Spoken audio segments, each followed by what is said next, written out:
lounge. Future development.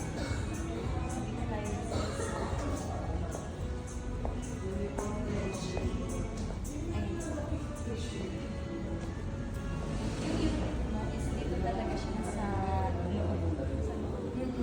Facing pool talaga siya. Kaya medyo pricey din siya. 9 million price. Ha? Sa labas as gusto mo. Kasi pag amenity ka forever, yun ang makikita. Okay lang kung lalaki tayo, no? Busog yung mata natin. Hindi na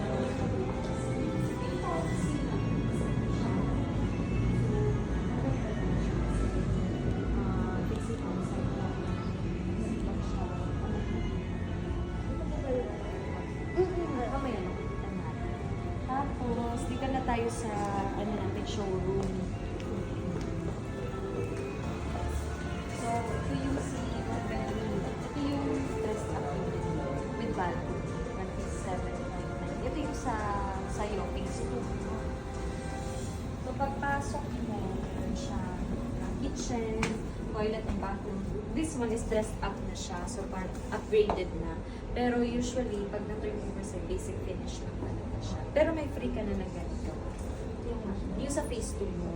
Pero pag doon ka sa Tower C, yung bago pang offer, fully furnished na talaga. So, ito yung sa bathroom. So, complete na din siya. May vanity mirror na din. Meron na siyang cabinet. Shower enclosure. Tapos, usually, ito yung living and dining area.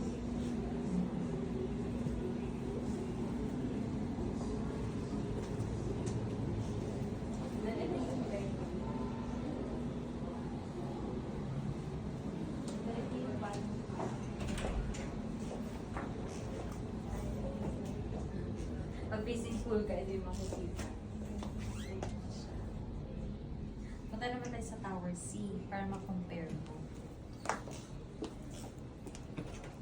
Maganda talaga pag may salamin ang libre.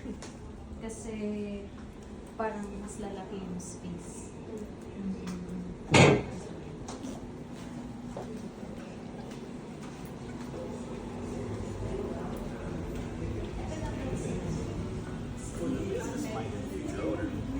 Tower C.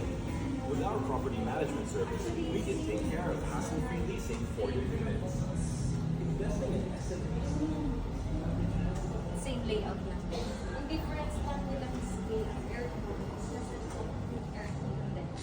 Pero hindi ko siya maibig kasi sample. Aircon din. Tapos wala lang siyang bago. Pero parang hotel bed, kung makikita mo, yung ano na, yung window niya is sagad talaga siya. Diba? So parang sagad siyang end-to-end yung ano natin, yung window. So, okay lang din kahit walang balcony kasi nakikita mo yung labas. Tapos, punta tayo sa labas.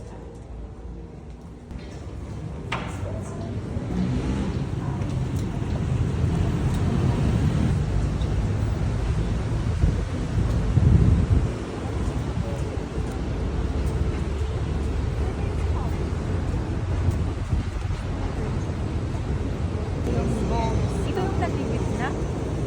Ito yung gold dress. Oo, yung may color.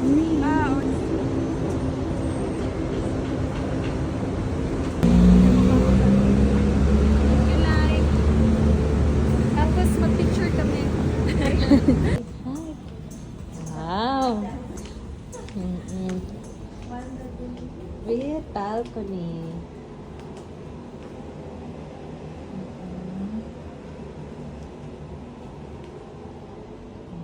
So, ito yung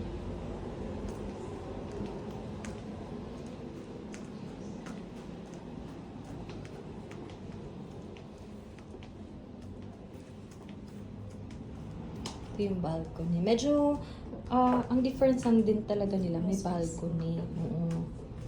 Mas malaki yung bedroom sa kapila.